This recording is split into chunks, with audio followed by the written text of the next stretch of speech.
ئەم کاتتان باش من زیاتر لە ڕەنگە ساڵ و نوێک بە هیچم نەوتوە و قەرارشمدا بوو هیچ نەڵێم جارێ، بەڵام ئەو دۆخە و ئەو ترس و وەزعی کە دروست بووە لە ئەنجامی ئەو دۆخەی لە ئەفغانستان هاتوۆتە پێشەوە و داوای بەشێکی زۆر لە هاوڕێیان بە نامەی تایبەت و بە پەیوەندی و بە کۆمنت و بەوانە سوپاسی زۆری متمانە و میهرەبانی و خۆشەویستی ئەوانەکەم، خۆشەویستی زۆرم بۆ هەمویان هەیە و بۆ هەمووتان هەیە. ئەوە وەکو ئەرکێک وای لێکردم کە بێمەوە خزمەتتان قسە لەسەر مەوزوعا بکەم. زۆر بە کورتی قساکەم و سەرەتاش داوای لێبوردنەکەم من شەو قەرار بوو بە لایڤێک لە خزمەتتان بم لێ ڕێگەی یوتیوبەوە، بەڵام کێشەی تەکنیکی زۆرم بۆ هاتە پێشەوە، هەرچەندم کرد بۆمان چارەسەر نەکرا، ناچار بووم درەنگ وەختی ئەمەتان بۆ تەسجیل کەم و هەڵدەم دواتر دایبەزێنم. ئەوەی لە ئەفغانستان ڕۆدا چاوەڕوان کراوە بوو لە دوای لە سەردەمی ترامپەوە کە کۆبنەوەکان دانوستان و گفتوگۆکان لەگەڵ تالیبان دەستی پێ کرد. من پێشتر هەر متابعەم کردو، بەڵام متابعەکەم بۆ ئەفغانستان چڕ کردەوە و کە کۆبوونەوەی کۆنفرانسی ڕاضیش کرا تقریبا مانگوشتێک لەمەوە پێش کۆنفرانسی ڕاضکرا، منەوە وەختەوتم ئەفغانستان دەبێتەوە چەقی ململانی کۆمەڵێک هێزی نێودەوڵەتی و ئەقلیمی و کاریگەری لەسەر دۆخی ناوچەکەی ئێمەشە بێت. کۆنفرانسی ڕاض لە لای ئێمە هیچ کاریگەریەک هیچ قسەیەکی لەسەر نەکرا و هیچ شیجێن هێشتەوە وەکو چۆن بابەتەکانی تریش هەیە. ئەسڵی ئەوەی لە ئەفغانستان ڕۆدا چییە و لە داهاتووە چییە بێ، زەحمەتە ئێمە بزانین ئەسلی مەوزوعەکە لە ناوەڕۆکات چیە، چونکە بەشێکی پەیوەندی بە کۆبوونەوەی پشتی پەردەی کاری سیاسەتەوەیە کە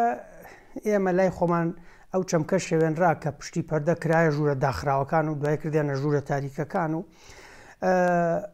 سیاست وەکو شانۆ وایە، سیاست سێرکنی وەکو لای ئێمە بۆتە سێرک، سیاست شانۆیە، بەشی هەرە زۆری کارەکە لە پشتی پەردە ئامادەکری، ئەوەی لەسەر ستەیجێ بینی ئەوە پوختەی جۆدێکی زۆرە و کۆمەڵێک خەڵکی تر هێشتا لە پشتەوە نایبینێت، ئەوانەی لە ئینارە کارەکەن، ئەوانەی لە دەنگ کارەکەن، لە زۆر کاری بواری تریش لە دیکۆر کارەکەن و ئێمە نیان بینین لەسەر ستەیجنین. ئەمە دۆخی سیاستە. هیوادارم ئێمە بتوانین وردەوردە لەگەڵ ئەم دۆخانەیە هەندێک لە تێگەشتنە هەڵە و سەرچیخەکانمان ڕاستکەینەوە کە ئێمەین مەسئولین، ئەوانەی کە قسە ئەکەین لە میدیا لە سوسیال میدیا ئەوانەی قساکەین ئێمەین مەسئولین لە دروستکردنی تێگەشتنی هەڵە و تێگەشتنی درستیش. هیوادارم هەمومان بتوانین ئەوە چاکەینەوە. ئەوەی لە ئەفغانستان ڕۆدا وەکو عەرزم کردن زەحمەتە بڵین ئەمەیە، چونکە لە دەوحە کۆمەڵێک کۆبوونەوە کراوە کاتی خۆی، چی ڕێککەوتنێک کراوە، چی تەفاهماتێک کراوە، ئێمە ئەسڵی مەوزوعەکان هەموو نازانین. بایدن و پوتن لەو ماوە پێشووە لە ئەنجامی زنجیرە دانیشتنێکی بایدن لەگەڵ هەندێک لە سەرۆکەکانی جیهانی چەک لەوانش ئەردۆغان بوو، باسی ئەم مەسئلانەیان کردووە بە تەئکید چی وتراوە دیسانەوە ئێمە نایزانین، دیسانەوە ئەڵێم من نە لە CIA کارەکەم، نە لە میت کارەکەم، نە لە ئیطلاعاتم، نە لە مخابراتی سعودی، نە لە مخابراتی رووسی، هیچ ئێمانە نازانین. لەبەرەوە ئێمە ئەتیمادمان لەسەر دوو مەسەلە، یەکێکیان ئەوەی بەردەستە لە میدیایە بەردەستە و ئەوەیشی کە خۆمان خوێندنەوە بۆ ئاماژەکانەکەین، خوێندنەوە بۆ وەختەخەیول بۆ سیناریۆکانەکەین، ئەو سیناریویانە چییە کە ممکنە لە دەرەنجامی ئەم دۆخە و ئەم هەڵکشانە و داکشانە بێتە دی. تەفاهمێک لە بینی ئەمریکا و تالیبان هەیە، بەڵام دەبێت ئەمریکاش و تالیبانیش و هەموو لایەک ئێستا هەمومان تێگەیشتبین کە تالیبان تەفاهمت لەگەڵەکە، بەڵام دوایی بە میزاجی خۆی و بەپێی بەرژەوەندی خۆی کە تەفاهماتەکانی جێبەجێکە و دەریش کەوت کە دوو ڕۆژ لەمەوە پێش ئەیانوت 90 ڕۆژێکی لە ناوە ماوەی 90 ڕۆژە ئەتوانێت بگاتە تالیبان بگاتە کابل. 90 سعاتی نەبرد، 90 سعاتی نەبرد تالیبان گەیشتە بەردەرگاکانی کابل و نەگەیشتە بەردەرگاکانی کابل. دوێنێ عەسر ئەگەر ئێمە نەچینە ناو کابل و کۆنتترۆلی قەسر نەکەین، ئێمە تەحملی ئەوە ناکەین کە پشێوی ڕووبدا و کارەسات قەومێ. ئەمە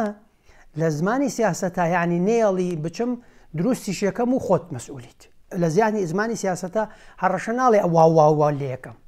هەڕەشەواڵێ ئەڵێ ئەگەر وا ڕوونەداوە من مەسئول نیم لەوە. ئەمە زمانی پرۆفشناڵی سیاسەتە. ئەو زمانە بازاڕیە مباشرە. زمانی سیاست بالمناسبە لە زمانی شعر و دڵداریەکە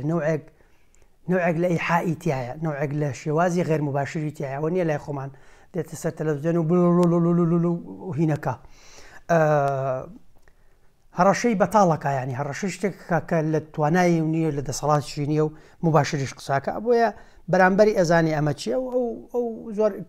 کاری لەسەر ناکەم. من بۆیە هەموو ئەمانە باسی خۆمانەکەم بۆیە کە کەڵەکە بوونێکی ترسناکی خراپ دروستکردنی تێگەیشتنی خراپ هەن لە هەموو دەرفەتێکا دەبێت قسەیان لەسەرکەینەوە بۆی هەڵدێن پێکەوە ڕاستیان کەینەوە. تالیبان چیەکە؟ زەحمەتە کەس بزانێت چیەکە، زۆر زەحمەتە. ئیمارەتی ئیسلامی دا ئەمەزرێنەیان نا دیسانەوە دیار نییە، بەڵام ئەکیدە تالیبان ئەوەی قوربانی یەکەمی ئەم دۆخەیە گەلی ئەفغانستانە. گەلی ئەفغانستان جارێکتر دەچێتەوە ئەو ئازادیانە، ئەو ڕێژە ئەگەر کەمەش بێ لە ئازادی لە نەوعێک لە هەڵبژاردن، لە ئازادی جلوبەرگ پۆشین سەفەر، ئەو ئازادی ئەساسیانەی کە بۆ مرۆڤ ئەساسین ئەوانە لە دەستەدا، ئەوە گومانیتیان نیە. ئەمێنێتەوە نە ئەمریکای بایدن و ئەمریکای ترامپ ئەڵێم، ئەمریکای ئۆباما ئەڵێم، ئەمریکای بوش ناڵێم. نە ئەم ئەمریکایە و نە رووسیا، نە ئێران، نە سعودیا، نە تورکیا، نە ئەمانە معنی نین بەوەی گەلی ئەفغانستان و ژنی ئەفغانستان چ دۆخێکێ بێ و ئەوە پرسیاریان نییە. پرسیاری سەرەکی ئەوان ئەوەیە ئێستاریێکیان تالیبان چۆن مامەڵەیان لەگەڵەکە، هەڕەشە لە بەرژەوەندەکانیانەکە یان نایکە، لەگەڵ مۆزوعی ئەفیون و مخدراتە چۆن مادەی هۆشبەرە چۆن مامەڵاکە، چۆن مامەڵە لەگەڵ ئەو ڕێگای حەریراکە کە چین دەیەوێ جیهان ببەستێتەوە بەخۆیەوە و هەژمونی خۆی لە ڕێگای ئەو ڕێگەیەوە بەسەر جیهانا بسەپێنێ. ئەمانە پرسیارە ئەساسیەکانی ئەوانن و تالیبان چۆن ئەتوانێ ڕۆڵی چێبێ لەناو ئەمانە و ئەمان چۆن ئەتوانن سوود لە ڕۆڵی تالیبان لەناو دۆخەوەرگرن. ئەمە پرسیاری سەرەکییانە. من پێم وایە تالیبان ڕەنگە تەفاهماتێک بکە و ڕەنگە پەلە نەکە، ماوەتەوە سەرۆی کۆمەلگای نێودوڵەتی چۆن لەگەڵ تالیبانە مامەڵاکە. ئیشارەتە سەرەتایەکان باشن، هەرچەند ینی ئەو انسحابە خێرایەت ئەمریکایەکان تازە خۆیان ئەڵێن تەوەقوعمان نەکردووە، تەوەقوعت نەکردووە، دەوڵەتێکی عەزیمی و استخبارات دێت تەوەقوعت نەکردووە، ینی چۆن نەکرێ تەوەقوعت نەکردووە. ینی ئەوەی کە کۆماریەکانی ئەڵێن هەمووی دەقیقەوە نوعێک لە ڕسوایی تەیە کە ئەمریکا ئەوە کە ڕاستە ئەمریکا ڕەنگە ئەهدافی دوورمەداتری هەیە پەیوەندی بە ململانەی خۆی و چین و ئێران و رووسیاوە هەیە و ئەفغانستان سەردەمانێکی زۆر چەقی عەزێدانی ئەو دەوڵەتانە بووە و ئەکرێ جارێکتر ببێتە چەقی عەزێدانی ئەو دەوڵەتانە و ئەکرێ دیسانەوە چۆن رووسیا و ئێران و ئەمریکا و چین و بەشێک لە وڵاتانی ئەوروپا و چەپی جیهان و ئیسلامیەکانی جیهان و هەندێک لە نەتەوە پەرستەکان کاریان لەسەرەوە کرد ئەمریکا عەزێت بن لە عێراق و لە ئەفغانستان. ئەکرێ ئەمانیش دیسانەوە ئەفغانستان بەکاربێنەوە بۆ عەزێتدانی ئەو مەنتیقانە بۆ ئەو دەوڵەتانە و نارەکانی ئەمریکا. بەڵام دیسانەوە بەسراوەتەوە بۆی تالیبان چیەکە، یعنی ئەبێ بزانین تالیبان چیەکە. کۆمەلگای نێودوڵەتی چۆن لەگەڵ ئەم دۆخە مامەڵەکە رووسیا تێگەیشتووە کە چه هەڵەیەکی گەورەی کردووە لەوەی کە کاری بۆ شکاندنی پرۆژەی ئەمریکا لە دەستی هەبوو لە شکاندنی پرۆژەی ئەمریکا لە ئەفغانستان. بۆیە یەکەم کەس بوو دوێنێ داوای کۆبوونی ئەنجومەنی ئاسایشی کرد و وتی ئەمە مەسئولێتی ئەمریکایە. یعنی رووسیا نەیتوانی ئەفغانستان بکاتە ئەو دۆخەی کە وەکو ڤێتنامێکی لێ بکاتەوە بۆ ئەمریکا لە کاتێکە کە ئەمریکا توانی ئەفغانستان لە هەشتاکان و نەوەدەکانی سەدەی ڕابردووە بکاتە ڤێتنامی دووەم و رووسیای تا انهیار پێ بکە. بەڵام رووسیا نەیتوانی، رووسیا و ئێران و چین و هەمووانە نەیانتوانی ئەمریکا لە ئەفغانستان وا لێ بکەن. ئەمریکا ئەو هەدەفانەی معلەنانەی کە بۆی ڕۆشتووە جێبەجێ کردووە بە حسابی خۆی. ئەمەنێتوە سەر ئەوەی من پێم وایە جگەر لە هەموو ئەم ئەسبابانە سەبەبێکی تر هەیە بۆ ئەمریکا بایەخێکی گرنگ و استراتیجی هەیە و بۆ غەربیش و بۆ ناتۆشەیەتی هەروەها بۆ رووسیا شەیەتی ئەویش داعش هێزێکی ترسناکە، جیاوازی بینی لێکچوون و جیاوازی بینی داعش و تالیبان لە دوو خاڵی لێکچوونیان ئەوەیە کە سەرکوتکردن نەهێشتنی ئازادیەکان بە جەهەنەمکردنی ژیانی مرۆڤەکان هەردووکیان لەیەکەچن نزیکن لە یەکەوە بە ڕێژەیەکی کەم و زۆر فەرقەکەیان ئەوەندەیە ڕەنگە تالیبان تۆزێک نەرمیەک پیشاندا بەڵام ئەوەشیان معلوم نییە تاکەیە یەک باڵی توندڕە لە ناو تالیبانە پێیابێ ئەتوانێت ئەوەش هەڵگەڕێتەوە لێک نەچوونیان لەکوایە لێک نەچوونیان خاڵێکی زۆر گرنگە ئەویش ئەوەیە داعش خلافەت دامەزرێنێ ئەم خلافەتە باوەڕی بە گەڕانەوە هەیە بۆ ئەندەلوس باوەڕی بەوە هەیە کە ئەو ویلایەتی ڕۆما دامەزرێنێ و چێتە ڤاتیکان داگیرەکە تالیبان هێزێکی مەحەلیە ئیمارەت دامەزرێنێ 5 ساڵ حکومی ئەفغانستانی کرد ئیمارەتێکی ئەفغانی ئیسلامی دامەزراند توندڕە و بوو ئازادەکانی نەهێشت ڕەجمی ژنیە کرد هیچ مافێکی نەدا بوو بە مرۆڤ بە پیا و ژن و مناڵ و گەورە و بچووک و پیر و گەنجەوە بەڵام دیسانەوە تالیبان هێزێ ئیمارەتێکی ئەفغانی محلی هێزێکی محلی بوو تالیبان کاری لەسەر ئەوە ناکرد هەڕەشە بخاتە سەر مەسلحەتی دەوڵەتانی تر ڕێککەوتنی لەگەڵ بنلادن هەبووە کە لە ئەفغانستانەوە هەڕەشە نەخاتە سەر بەرژەوەندی وڵاتانی تر و بنلادن التزامی بۆ ئۆتیفاقەوە نەکرد کە هەندێک عملیاتی لە دژی ئەمریکا کرد لە ئەفریقا لە نایرۆبی و لە کینیا کە کردی ئەو تەقینەوانەی کرد و لە 11 سەپتەمبەریش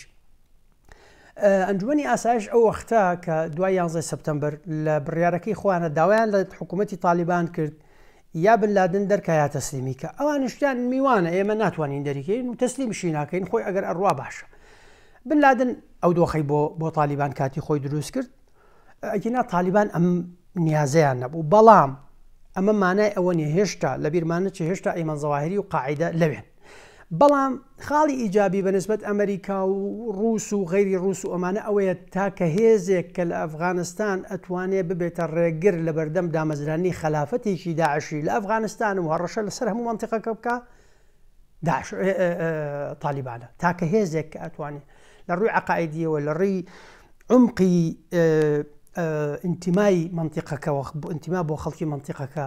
لە ڕووی ئەو ژینگە کۆمەڵایەتی کە تالیبان هەیەی تاکە هێزێک کە ئەتوانێت ڕێگر بێت لە دروستبوونی ئیمارەتی خلافەتێکی داعشی لە ئەفغانستان کە زۆر مەترسیدارە بۆ جیهان تالیبانە من پێم وایە یەکێک لە ئەسبابەکانی دەرفەتدان بە تالیبان ئەمەیە کە بۆ خۆم نەمبیستووە لە شوێنی تر ئاماژە بەم سەبەبە کرابێ من قسەی ترەکەم لێرە هەوڵە دەم کۆتایی بە قسەکانم بێنم جوابی یەک پرسیاری ترە دەمەوە کە پرسیاری گەورەی خەڵکە ئایا ئەمریکا چی لە ئەفغانستان کرد وا لە عێراقی شەکا وا لە کوردستانی شەکایان نیکە زۆر بە کورتی لە مەدای نزیکە لە عێراق و لە کوردستان ئەوە ناکە بە دڵنیاییەوە قسە ناکەم چونکە دیسانەوە ئەکرێ سبەینێ خەبەرمان بێتەوە ڕوویدابێت لە سیاسەتە فاڵچیەکان دێن پێ دەڵێ ئەزانی ئەمساڵ برجی نازانم چی کەوکەبی نپتون ئەچێتە برجی نازام چی ئەمە هینە بۆ نمونە پیاوێکی زۆر شارەزای و مەشهوری وەکو تەڵال ئەبوو غەزالە دنیای پڕ کرد کە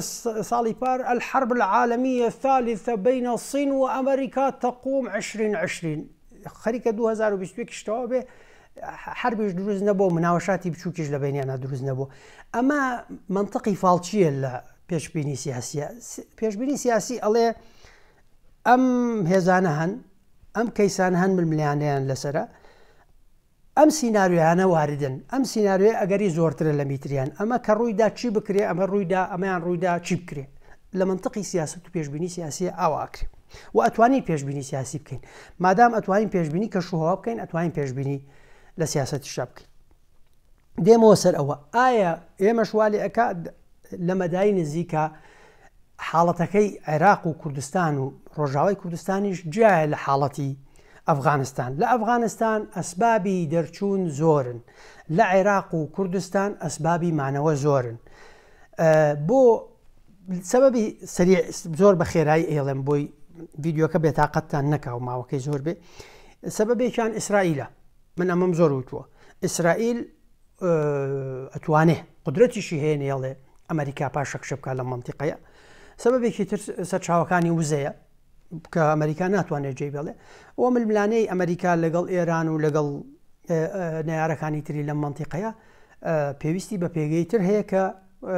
عێراق و کوردستانە بە ڕۆژئاوا بە باشوورەکەیەوە سیقەنە لەسەر تورکیا هەیە و لەگەڵ خەلیجەکانیشان ناتوانێت تەفاهمکە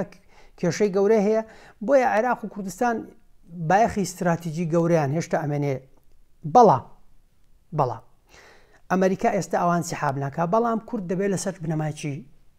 ئیش بۆ خۆی ئیش بکە پێم وایە دەبێت لەسەر ئەو بنەمای ئیش بکە کە سبەینی ئەمریکا خەبەرمان بۆ تۆ ئەمریکان سیحابی کردووە بۆ ئەوەی کە ڕوویدا ڕوبەڕووی دۆخێک نەبینەوە دەستە و دۆشدا بمێنین و تووشی شۆک بین و نەزانین چی بکەین دەبێت لەسەر ئەمە ئیش بکەین چۆن ئیش بکەین ئەمە بابەتی وەزعێکی ترە یان ڤیددیوەیەکی ترە بێمە خزمەتتان لە دەرفەتێکی ترە قسەی لەسەر بکەین و پێشتریش ساڵانێکی زۆر ئێمە قسەمان لەسەر کردووە نەک گوێ لێ نەگیرەوە بۆختانی جۆرا و جۆریان بۆ کردوین و تەفسیری سیر و سەمەریان بۆ قسەکانیشمان کردووە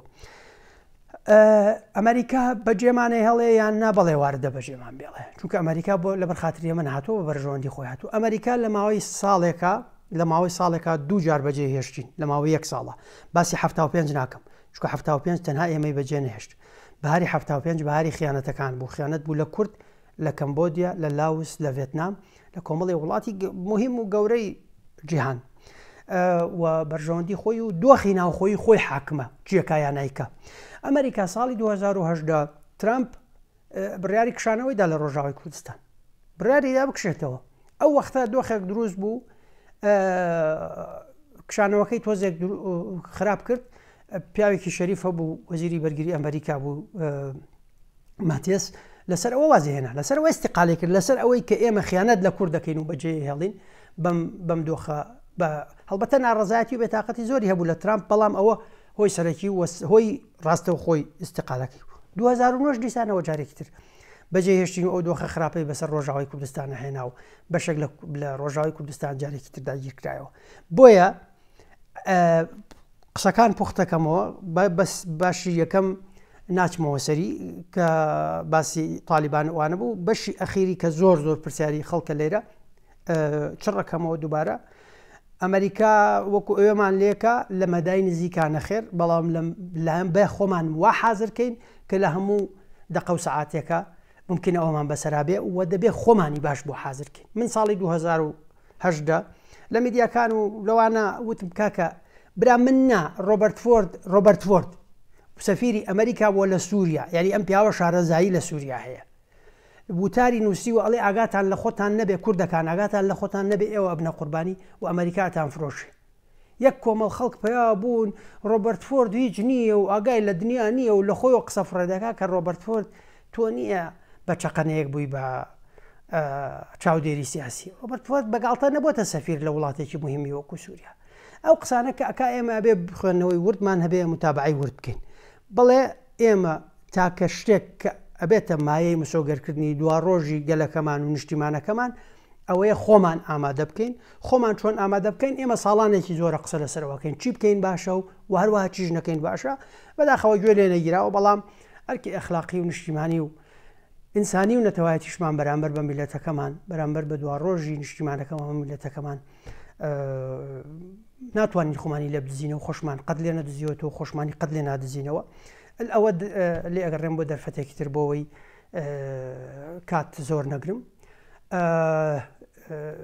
هیوادارم هەمووتان سەلامەت و تەندروست بن لەو بەڵا زۆرانی جیهانی گرتوۆتەوە بەتایبەتش ئەو بەڵای کۆرۆنایە خوا کوردستان و گەلەکەی و هەموو ئەو میلەتانی ئەو ناوچەیە و جیهان پارێزراو بن لە جەنگ لە سەرکوتکاری لە زوڵم لە پەتای خراپ و لە لافا و لەو ئاگرە خراپانە هەر شاد بن